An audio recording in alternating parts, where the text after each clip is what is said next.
yakin akan sukses. Biarpun manusia tidak senang, cukup Allah yang senang. Dan kalau Allah senang, Allah akan tunjukkan bagaimana yang namanya rizki yang tanpa hitung-hitungan.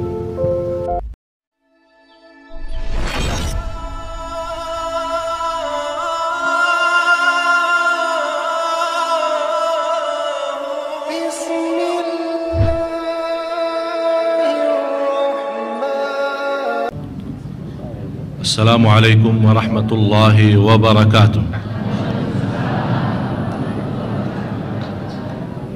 Mana kabar semua? Sehat walafiat? Masih hidup kan? Alhamdulillah. Mudah-mudahan hidupnya bermanfaat. Bukan inti daripada hidup untuk hidup biasa saja, tapi hidup yang bermakna adalah hidup yang luar biasa, menjadi berguna bagi umat, menjadi berguna bagi keluarga, menjadi berguna bagi negara, menjadi berguna juga bagi masjid, bagi jamaah. Ini yang menjadi hidup bermakna. Dan Rasulullah sallallahu alaihi wasallam bersabda, "Ni'mal 'abdus salih." Sebaik-baik hamba Allah yang salih, yang panjang umur dan baik amalannya. Dan sebaliknya, seburuk-buruk hamba Allah yang panjang umur tapi buruk amalannya. Dan kata hamba yang salih salihah ini sesuai keinginan semua jamaah. Tapi banyak hal yang perlu kita perbaiki terhadap pemahaman hamba salih salihah. Dan insyaAllah itu yang akan menjadi sejarah singkat kalau masih kita sama-sama punya umur, menjadi bahasan saya insyaAllah kuliah duha bulan depan. Bagaimana bisa terbuntung hamba Allah yang salih salihah. Karena bukan sembarangan orang atau hanya dengan keinginan kita bisa jadi salih salihah, tapi ada proses. Cukup para nabi dan rasul doa mereka, wa adkhilna bi rahmatika fi ibadika as-salihin. Ya Allah, dalam rahmatmu ya Allah, jadikanlah atau masukkanlah kami dalam golongan orang-orang salih. Kalau para nabi berdoa seperti ini, itu tunjukkan kepentingan menjadi hamba Allah salih salih. Tapi apa itu makna hamba yang salih salihah? Bagaimana bisa terbentuk hamba Allah yang salih salihah? Karena orang berfikir hamba salih salihah apa sebuah kata, tapi bukan hanya sebuah kata, tapi ada proses dan ada keperluan dan ada kewajiban dan syarat-syarat yang wajib dipenuhi dan disempurnakan agar benar-benar kita termasuk hamba Allah yang salih salihah. Dan yang paling mulia, bukan orang manusia memanggil kita ini orang salih atau ini ibu salihah, tapi yang perlu kita harus dapatkan adalah Allah dan malaikatnya tunjukkan kepada kita, inilah hamba yang salih, inilah hamba yang salihah. Kalau malaikat sudah menjadi saksi dengan keimanan kita dan kesalehan kita, berarti kita sudah menjadi hamba Allah yang dikenal ahli langit, bukan hanya dikenal di bumi.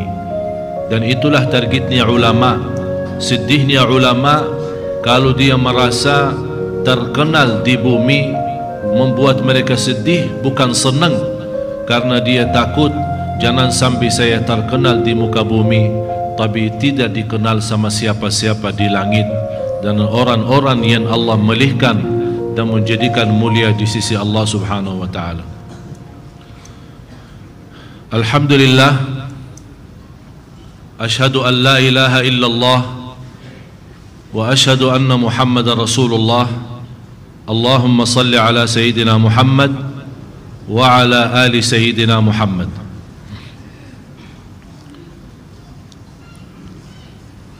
Selalu kita bersyukur kepada Allah subhanahu wa ta'ala atas banyak nikmat. Dan menurut saya Allah terlalu baik sama kita kalau boleh bahasa ini. Kalau ada lebih tinggi daripada Allah Maha Baik,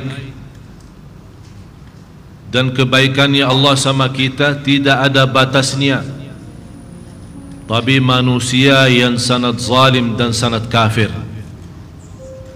manusia yang sangat bodoh dan sangat jahil, manusia tidak mengerti bagaimana cara yang terbaik untuk membalas kebaikan Allah yang tanpa batas. Wa in ta'uddu ni'matallahi la tuhsuha. Dan kalau kita seorang benar-benar hamba Allah salih-salihah akan merasa malu karena tidak ada di antara kita yang sanggup membalas nikmat Allah terhadap kita. Yang semestinya dengan malu kita, haya kita, sebagaimana bersabda Rasulullah sallallahu alaihi wasallam, wal haya'u minal iman. Haya itu, malu itu sebagian daripada iman.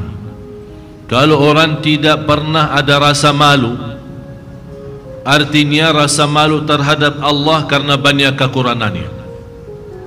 Rasa malu terhadap orang lain karena dia belum mampu menjadi berguna bagi orang lain. Dan dia malu terhadap dosa dan kesalahan yang dia lakukan, sengaja maupun tidak sengaja. Dosa terang-terangan maupun sembunyi. Jadi selama kita merasa ada rasa malu timbul dari hati, itu tanda iman. Begitu selesai salat, kita merasa malu karena salat kita belum fantas yang sesuai dengan keagungan Allah Subhanahu wa ta'ala. Karena salat kita belum sempurna ikhlas dan khusyuk, kita malu. Ini rasa malu bukan membuat kita putus asa, malah justru rasa malu yang seperti ini membuat kita bersemangat dan sungguh-sungguh ke depan jadi lebih baik. Salat lebih khusyuk, belajar ilmu lebih bersungguh-sungguh. Rasa malu membuat kita menjaga lidah, tidak berbicara sembarangan. Dan sudah saya menyampaikan berkali-kali bahaya lidah itu. Bisa dengan satu kata dapat kemurkaan Allah, semua amal ibadah kita ditolak dan tidak diterima. Sayang sekali jamaah sekalian, segitu bodohnya manusia. Sepanjang malam i'tikaf dan setiap malam salat malam, dan tidak pernah berhenti baca Al-Quran, puasa Isnin Kamis, bersilaturrahim, bersedekah dan kedermawannya luar biasa. Dan satu kata bisa hapuskan semua. Na'udzubillah, bodohnya manusia. Cuba lihat ruginya sejauh mana. Kalau kita tahu ada sesuatu, apapun sesuatu itu, tapi bahaya akan mengganggu harta kita. Kita punya harta, punya rezeki, ratusan juta, bisa miliaran, bisa triliunan, tapi kita tahu ada satu amalan atau satu peristiwa kalau kita lakukan mengakibatkan kehancuran harta. Bagaimana sikap kita? Berhati-hati kan? Sangat berhati-hati. Tapi kenapa kita tidak sangat berhati-hati dalam hal iman kita? Jangan sampai iman kita habis, jangan sampai iman kita terhapus, jangan amal ibadah kita yang selama ini sebagaimana bersabda Rasulullah, seorang salat 60 tahun, habis 60 tahun malah ternyata tidak ada satu pun yang diterima Allah. Na'udzubillah. Ini yang harus kita tanamkan, rasa malu, agar kita bisa memperbaiki ibadah, memohon rahmat dan memohon petunjuk Allah Subhanahu wa ta'ala. Karena kita merasa dunia kita, kalau berusaha di dunia tambah target, tambah berhati-hati, tambah menjaga dunia kita, di ujung-ujungnya kita rugi, kita juga merasa takut rugikan dunia. Apalagi kalau di akhirat. dan rugi di akhirat, sebagaimana firman Allah, dzalika huwal khusranul mubin. Kerugian akhirat jauh lebih besar dan nyata. Dan kalau menurut saya Anda merasa kerugian dunia masih bisa diatasi. Besok, lusa, bulan depan, tahun depan, insya Allah dalam perjuangan kita yang sungguh-sungguh bisa kita perbaiki. Tapi kalau rugi akhirat, apa yang bisa kembalikan lagi? Kalau kita sudah termasuk orang yang dihukumkan oleh Allah masuk neraka, bukan karena Allah zalim, malah justru Allah maha adil, karena perbuatan kita terjumus masuk neraka. Apa yang kita mau jawab? Apa yang kita mau bilang sama Allah? Kalau kita komplain dan marah sama Allah, Allah akan tunjukkan yang membawa masuk neraka. Inilah ucapanmu. Allah tunjukkan buku amal. Inilah ucapanmu, inilah pandangan matamu, inilah perbuatanmu. Di situ kita akan bertambah malu.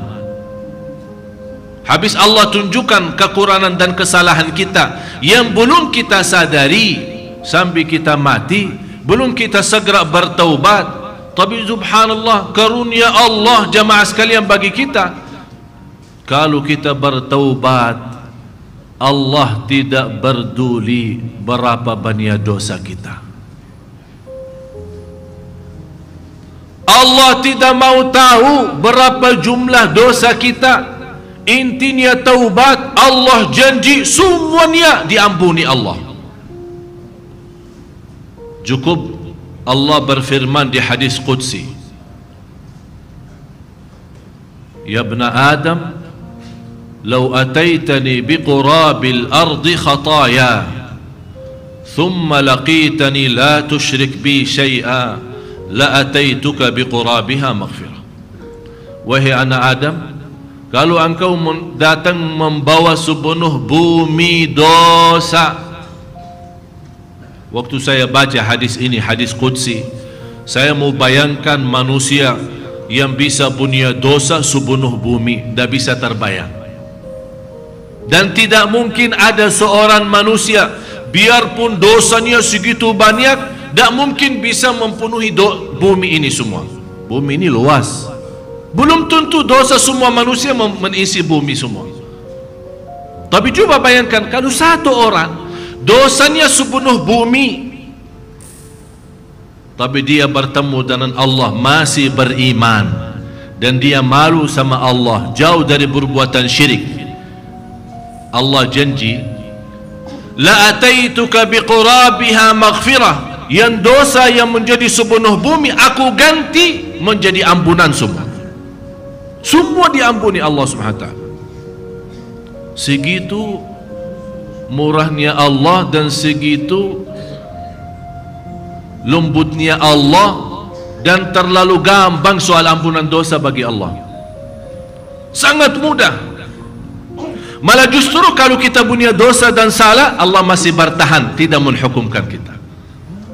Begitu kita punya kebaikan, Allah segera mencetak kebaikan kita. Termasuk dosa, kalau kita laku dosa, Allah menghentikan malaikat. Malaikat kan ada malaikat nulis kan dosa kita. Allah henti, stop dulu, jangan ditulis. Barangkali dia sadar, malu, taubat. Sampai ada ulama menjelaskan, sampai dikasih 1 hari kesempatan. Kalau sudah lewat 1 hari belum dia bertaubat dan rasa malu dan sadar, Allah perintahkan, udah tuliskan dosanya. Begitu di kita besok kita baru ingat dosa kemarin, kita langsung beristighfar dan taubat, Allah langsung perintahkan hapuskan.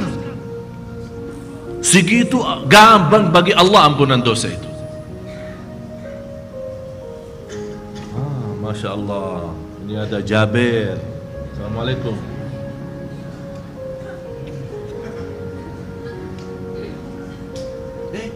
Masya Allah.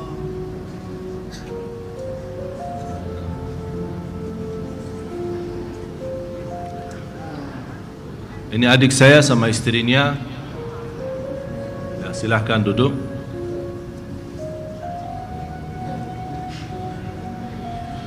Ini istri adik saya Abdurrahman. Dia sebagai, alhamdulillah baru 2 hari datang.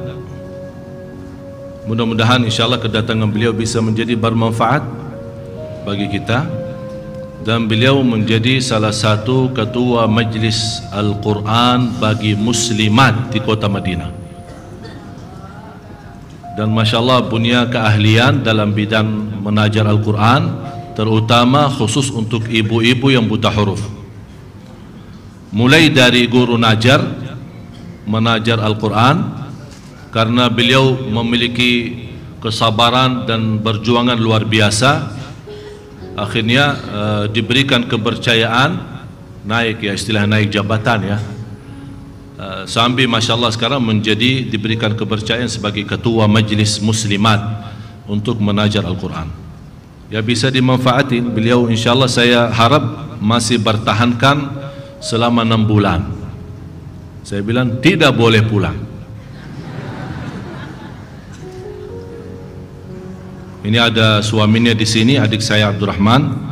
Kalau dari saudara saya Abdurrahman itu nomor 4 dari adik-adik saya. Kemudian anaknya 3 ini Jaber sama Baksa ini. Namanya Jaber. Ada ini juga Ragad. Kemudian yang ketiga yang baru saja melahirkan, sampai dia belum selesai sebenarnya istirahatnya dari habis melahirkan. Tapi subhanallah masih kuat untuk bisa datang demi perjuangan kita di Indonesia untuk umat Islam, supaya bisa insyaAllah masyarakat kita mencintai Al-Quran.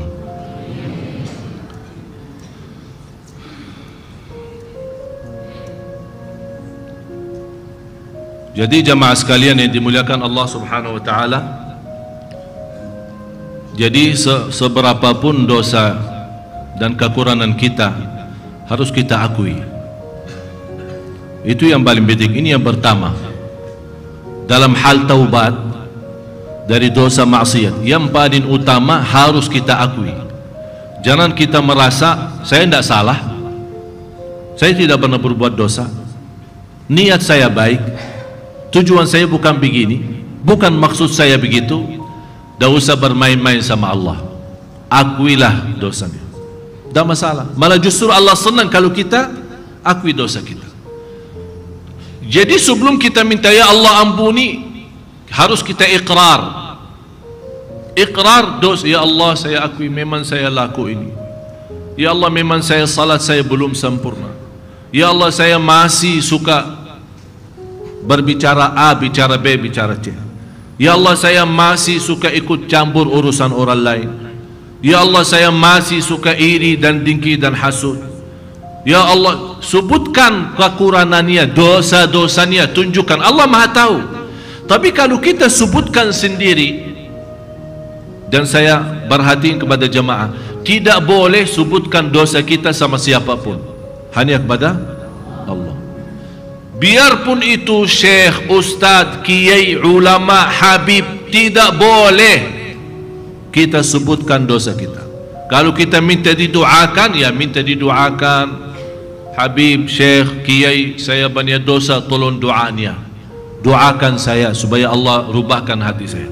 Tapi jangan kita merasa terlalu percaya sama seorang dan kita sebutkan dosa saya A, dosa saya B, dosa saya C, begini-begini. Tidak akan bisa dibantu. Malah justru kita lama-lama jadi malu. Walaupun kita Allah rubahkan hidup kita menjadi jauh benar-benar lebih baik, sampai kita dikenal, menjadi da'i terkenal, menjadi imam masjid, lama-lama kiai yang kita pernah menceritakan dosa kita tetap prinsip menghormati kita sudah berkurang. Walaupun kita betul-betul sudah rubah. Begitu malah kita datang, oh inti yang dulu dosa ya, oh sekarang sudah jadi imam ya. Oleh karena itu, yang maha agung Allah subhanahu wa ta'ala, itu yang paling pantas kita curhatkan dosa kita, karena Allah tidak akan membongkar dosa kita atau aib-aib kita. Malah justru Allah akan menutupi. Allah saat kita berdosa, Allah menutupi dosa kita, tidak menghukumkan. Apalagi saat taubat, malah justru bukan hanya Allah menutupi, malah Allah ampunikan dosa kita. Oleh karena itu, marilah kita sama-sama kembali kepada Allah Subhanahu wa taala dengan semangat sungguh-sungguh. Kita ingin taubat, dan taubat itu taubat yang kafah, taubat yang nasuh, bukan sebagian-sebagian, tidak. Dari segala hal yang buruk, dari sisi pakaian, ucapan, muamalat, batin kita, lahir kita, kita rubahkan sikap, muamalat, akhlak kita. Yang terutama akhlak kita sama Allah, akhlak kita sama Al-Quran, akhlak kita sama Nabi Muhammad sallallahu alaihi wasallam, akhlak kita sama kehidupan kita sehari-hari. Kalau kita dengan yakin taubat yang benar, ada keinginan dan sungguh-sungguh rubah, akan Allah memimpin kita sambil menjadi orang yang diridai Allah Subhanahu wa taala. Allah yang akan bukakan pintu taufiknya, dan itulah hakikatnya dari makna ihdinas siratal mustaqim. Cuba sama-sama kita melihat ayat-ayat Al-Quran. Saya membawakan ada beberapa sifat, mudah-mudahan kita bisa menyempurnakan sifat-sifat itu. Suratul Ahzab, surah 33 ayat 35. Ba'da a'udzu billahi minasyaitonir rajim. Innal muslimina wal muslimati wal mu'minina wal mu'minati wal qanitina wal qanitat والقانتين والقانتات والصادقين والصادقات والصابرين والصابرات والصابرين والصابرات والخاشعين والخاشعات والمتصدقين والمتصدقات والصائمين والصائمات والحافظين فروجهم والحافظات والذاكرين الله كثيرا والذاكرات أعد الله لهم مغفرة وأجرا عظيما. صدق الله العظيم. Istiqamah kalbu perlu dijaga dua hal. Panitia pertanian jamaah, saya suka salat malam, saya suka beribadah, saya suka bersedekah, saya suka bersilaturahim, dan suka berbuat amal salih yang segitu banyak dan macam-macamnya. Tapi yang saya merasa keberatan istiqamah, teruskan menjaga. Saya ingin bunya amal atau seluruh amalan salih yang saya laksanakan, saya ingin sekali tidak ada hentinya, dan seterusnya sampai akhir hayat. Malah saya punya keinginan setiap hari lewat dari umur saya bertambah lebih baik, sampai di ujung akhir hayat benar-benar mendapatkan istimewa husnul khatimah. Jadi istiqamah itu sebenarnya bermasalahan bukan untuk bapak ibu saja. Ini istiqamah bermasalahan juga ulama. Malah sahabat Rasulullah sallallahu alaihi wasallam, sebagaimana seorang datang kepada Rasulullah sallallahu alaihi wasallam minta wasiat, minta nasihat, tolong nasihatin saya ya Rasulullah. Rasulullah SAW menwasiatkan beriman kepada Allah dan istiqamah. Maksudnya istiqamah, jaga iman itu, karena iman istilahnya naik turun. Maksudnya Rasul istiqamah atas iman artinya anda berusaha menjaga iman selalu naik, jangan sampai turun. Kalau memang tidak bisa menaikkan iman, paling tidak jadikan iman stabil, jangan sampai turun. stop udah. Kalau memang tidak bisa naik, jangan sampai. Karena semakin turunnya iman, ya semakin banyak masalah. Di antaranya masalah ibadah kita. Jadi yang membantu kita istiqamah untuk menjaga amal salih kita, agar hati kita selalu merasa tenang, selalu merasa nikmat, selalu merasa nyaman, hati kita merasa bahagia, ada dua hal. Yang pertama, menjaga kalbu, mencintai Allah, dan tidak ada sesuatu yang lebih utama daripada Allah.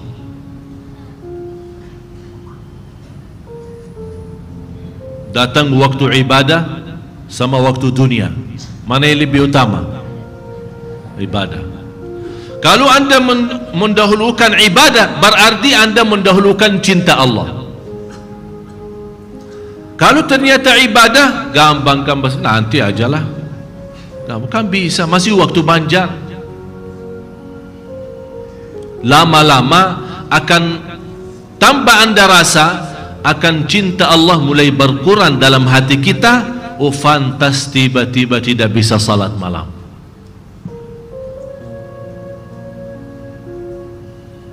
Jadi yang terutama dalam hati kita adalah cinta Allah. Yang kedua, dalam hati kita mengagungkan perintah-perintah Allah.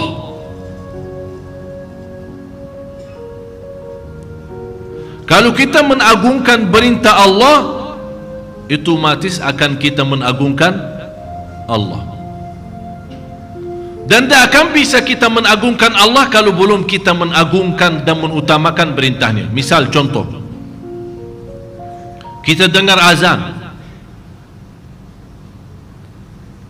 Begitu kita dengar azan, bagi kita azan adalah kemuliaan, sesuatu yang agung. Begitu kita dengar azan, malah kita hentikan semua. Kita lagi rapat, stop. Belum muazzin selesai Allahu Akbar, kita malah stop. Ambil keputusan, bobar, salat dulu.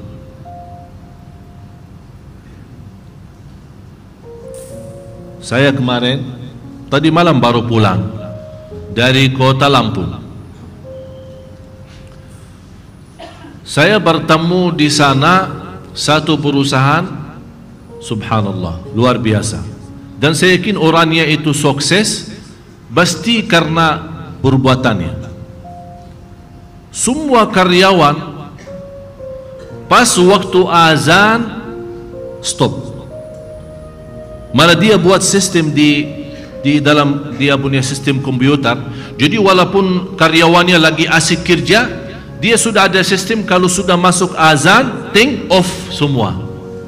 Telepon tidak bisa dipakai, komputer pun tidak bisa dipakai. Mau tidak mau harus salat. Luar biasa.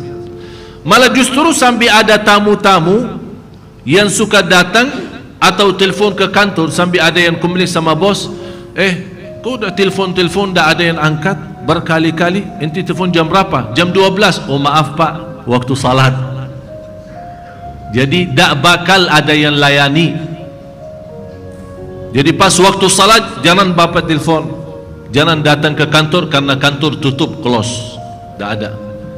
Yang wanita naik di lantai 3 semua salat, yang laki-laki keluar dari kantor salat di masjid yang dekat kantor. Subhanallah. Cuba bayangkan kalau semua perusahaan orang Islam seperti itu. Saya yakin akan sukses. Biarpun manusia tidak senang, cukup Allah yang senang. Dan kalau Allah senang, Allah akan tunjukkan bagaimana yang namanya rizki yang tanpa hitung-hitungan. Bagaimana akan Allah limpahkan rizki? Karena bagaimana gampangnya Allah mengampuni dosa, dan juga gampangnya Allah memberi rizki. Kalau soal rizki, terlalu gampang bagi Allah membagi rizki, tidak keberatan. Apalagi terhadap seorang yang Allah sudah senang sama dia. Allahu Akbar, luar biasa. Kalau Allah ridha, jamaah sekalian, yang saya selalu sampaikan, semuanya beres. Yang penting Allah ridha. Jadi harus kita tanamkan dan membiasakan diri supaya kita bisa mudah istiqamah. Kita menjadi orang mengagungkan perintah Allah dan mengagungkan larangan Allah. Jadi kalau ada perintah, bukan hanya sami'na wa ata'na, tapi masih duduk di tempat. Sami'na wa ata'na dan bangkit, bergerak untuk menuju perintah Allah Subhanahu wa taala. Begitu juga ada larangan, kita langsung bangkit, sami'na wa ata'na, menjauhkan diri dari larangan. Kalau sudah terbiasa seperti ini, Anda sendiri akan merasa kualitas iman semakin banyak dan semakin naik. Kalau iman sudah semakin naik, subhanallah jemaah sekalian, baru akan Anda terasa, ya Allah, salat saya enak.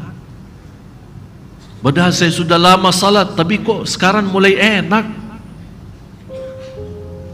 Tahu kadang-kadang kita makan enak, nikmat, sedap ya. Kita makan sedap katanya, enak. Tapi karena enaknya itu, walaupun kita sudah kenyang, masih ingin tambah lagi.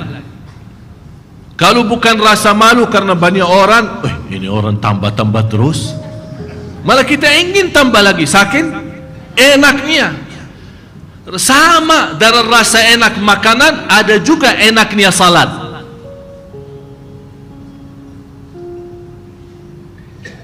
Dan sudah saya janji, ada satu kunci.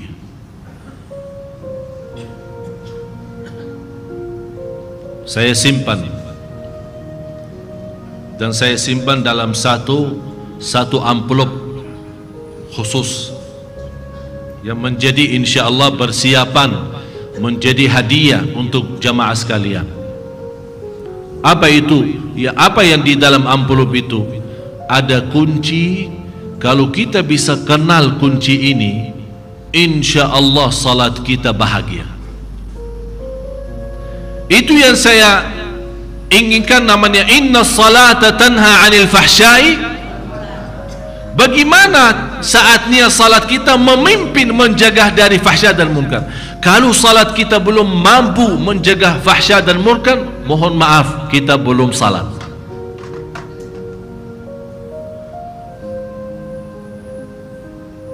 Jadi yang membantu istiqamah kalbu dua.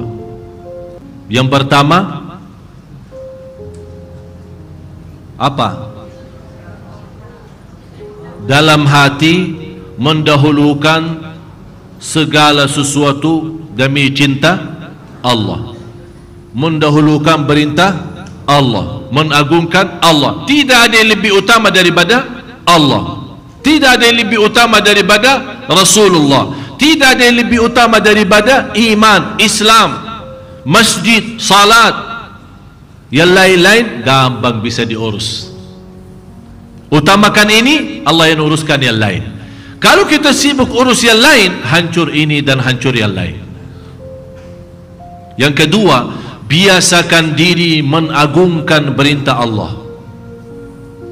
Sami'na wa ata'na. Coba kita sama-sama dibacain, Ustaz Farouk.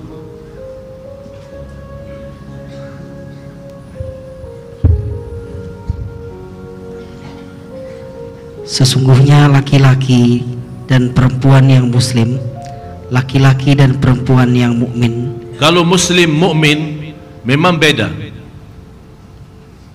Banyak orang Islam, sedikit orang iman. Banyak orang Islam, sedikit orang iman. Mudah-mudahan semua yang hadir Allah jadikan di sisinya sebagai orang beriman, mukmin. Karena martabat iman tinggi. Iman itu memang luar biasa. Oleh karena itu Rasulullah bersabda, bisa orang muslim berzina, tapi tidak ada orang mukmin berzina. Kalau dia sudah berlaku zina, berarti bukan mukmin, tapi masih Islam. Karena zina bukan hal kufur yang keluarkan kita dari Islam. Sampai Rasulullah menjelaskan, orang mukmin tidak berzina, orang mukmin tidak berbohong, orang mukmin tidak pernah mau menipu orang mukmin tidak pernah muhasud, orang mukmin tidak pernah mau dengki dan iri, orang mukmin suci lahir batin, orang mu'li yang paling tinggi ikhlasnya, yang paling jujur ucapannya, yang paling baik perbuatannya, yang paling mulia akhlaknya. Itu orang mukmin. Oleh karena itu kelompok dari orang Badui datang kepada Rasulullah sallallahu alaihi wasallam. Qalatil a'rabu amanna. Mereka berkata di hadapan Rasul, ya Rasulullah, kami telah beriman. Rasul menjawab, kalian baru berislam, belum beriman. Innal muslimina wal muslimat wal mu'minina. Ini sekarang semakin membawa sifat, mulai dari sifat rendah menuju ke sifat yang tinggi. Mulai dari sifat muslimin dan muslimat, mu'minin, mu'minat. Terus laki-laki dan perempuan yang tetap dalam ketaatannya, laki-laki dan perempuan yang benar, laki-laki sebentar. Mu'minina wal mu'minat, qanitina qanitat. Apa bentuknya qanitin qanitat? Ini di sini kan dijelaskan laki-laki dan perempuan yang tetap dalam ketaatan. Bapak Ibu, untuk menjadi orang muslim, Anda sudah orang Islam. Mau jadi orang mukmin, Anda perlu berjuang, dan sebagaimana saya gambarkan, cinta Allah dalam segala hal, mengutamakan semua perintah Allah, mengagungkan perintah dan jauh dari larangan. Ini akan menjadikan kita orang mukmin. Tapi menjadi qanitin qanitat bukan hanya orang menetap atau di dalam bertaat kepada Allah. Dan saya sudah selalu berkata, belum ada bahasa yang sanggup dan mampu menjelaskan Al-Quran dari makna yang sebenarnya yang ada dalam kandungan Al-Quran selain bahasa Arab. Ini hanya sebatas terjemahan. Di sini dijelaskan qanitin qanitat yang selalu dalam ketaatan. Saya kasih Bapak Ibu satu amalan yang akan menjadikan kita insya Allah menjadi qanitin qanitat. Qanitin qanitat diambil dari kata qunut. Tahu qunut enggak? Apa itu qunut? Hah? Itu bahasa kita, qunut doa. Biasanya qunut ya subuh, qunut subuh. Menurut Imam Syafi'i, qunut itu adalah berdiri lama sesudah rukuk. Rasulullah sallallahu alaihi wasallam bersabda, barang siapa yang salat malam dengan jumlah ayat 100 ayat akan dimasukkan oleh Allah dalam ahli qunut. Yang dimaksud qanitin dan qanitat. Amalannya apa? Bapak Ibu, biasakan diri di luar salat wajib, karena salat wajib kita ikuti, biasa ikut imam kita kan. Biasakan diri kalau salat sunnah, apalagi salat malam, panjangkan salatnya semampunya. Walaupun Anda tidak hafal, boleh Anda membaca dalam satu rakaat satu ayat diulang berkali-kali, tidak menjadi masalah. Rasul pernah salat malam hanya baca satu ayat sampai subuh, dan Rasulullah nangis. In tu'adzibhum fa innahum ibaduk wa in taghfir lahum fa innaka antal azizul hakim. Begitu Anda rukuk, dan selesai rukuk sami'allahu liman hamidah, anda membawa ucapan yang intinya memuji Allah, walaupun anda berulang berkali-kali. Sebagaimana saya pernah memberikan kepada jamaah sekalian, ada satu doa malaikat pun malah ribut siapa yang mau nuliskan, saking agungnya doa. Lebih dari 37.000 malaikat, ributan mereka, selalu ada yang mendahulukan untuk menulis doa itu. Masih ingat? Lupa ya? Coba ikut saya. Habis sami'allahu liman hamidah, Rabbana walakal hamd, hamdan. Ikut saya, hamdan kathiran tayyiban mubarakan fihi mubarakan alaihi kama yuhibbu Rabbuna wa yarda. Ini doa saking agung dan mulia. Segala puji bagi Allah yang banyak sebanyak-banyaknya tanpa batas, yang terbaik dalam pujiannya, dan yang penuh barakah dalam pujian itu, dan sesuai apa yang dicintai Allah dan apa yang diridhai Allah. Dan insyaallah hari Rabu, sebagaimana saya janji kemarin Rabu, hari Rabu besok saya akan bagikan kepada Bapak Ibu, ya tolong semua datang hadir. Saya akan bagikan sebuah doa yang insyaallah akan melindungi kita.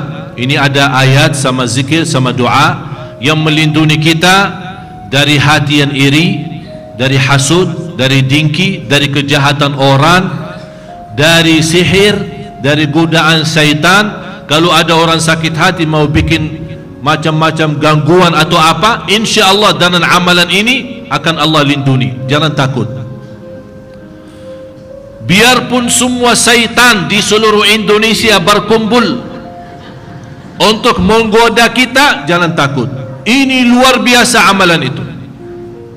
InsyaAllah saya akan tuliskan, saya susunkan ayat-ayatnya, doa-doanya, zikir-zikirnya, sama makna-makna bahasa Indonesianya, bahasa Latin, supaya Bapak Ibu mudah baca.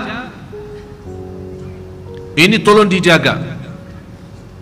Begitu anda jaga dan anda amalkan, yang paling sakit hati syaitan, karena dia sudah tidak punya jalur kepada kita. Oh, sudah tertutup. Ini gara-gara Syekh Madinah ini.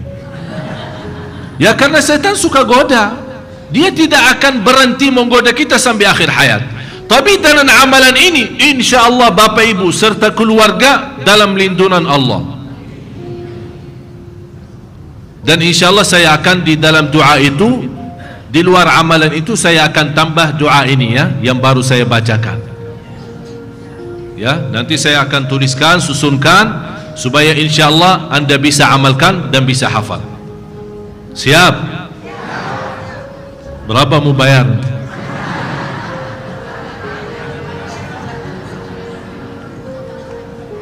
Ya, subhanallah, dikasih amalan begitu istimewa. Kalau pergi ke orang dukun yang tidak jelas, dibaca wash, dikasih 500.000. Belum fantas bermanfaat, malah ditipu kita.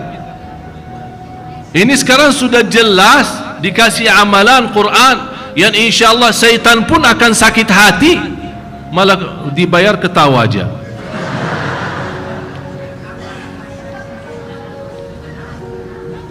Jadi qanitin qanitat, mulai malam ini Bapak Ibu usahakan anda punya salat malam yang panjang. Kalau bisa 100 ayat. Walaupun anda belum hafal atau belum bisa baca dari Al-Quran, boleh. Kalau anda mau salat malam, kalau anda merasa lancar bacaannya, silahkan megang Quran dan baca dalam salat, tidak masalah, boleh. Atau bawa Al-Quran yang besar karena ada apa namanya, ada macam tendaran atau sandaran yang tinggi, ya bisa kita simpan Al-Quran terus kita baca. Begitu kita ingin mau banjal lagi, tidak masalah, kita pindahin halamannya. Ini gerakan di sini bukan membatal salat, karena gerakan di sini tujuannya untuk salat sendiri. Yang namanya gerakan yang membatal salat, ya kalau lagi salat menerima telepon, ya halo maaf saya lagi salat pak ya itu namanya gerakan. Itu yang batal salat. Tapi kalau sebatas kita mempindahin halaman Quran karena kita mau salat, boleh satu rakaat satu juz, apa keberatannya?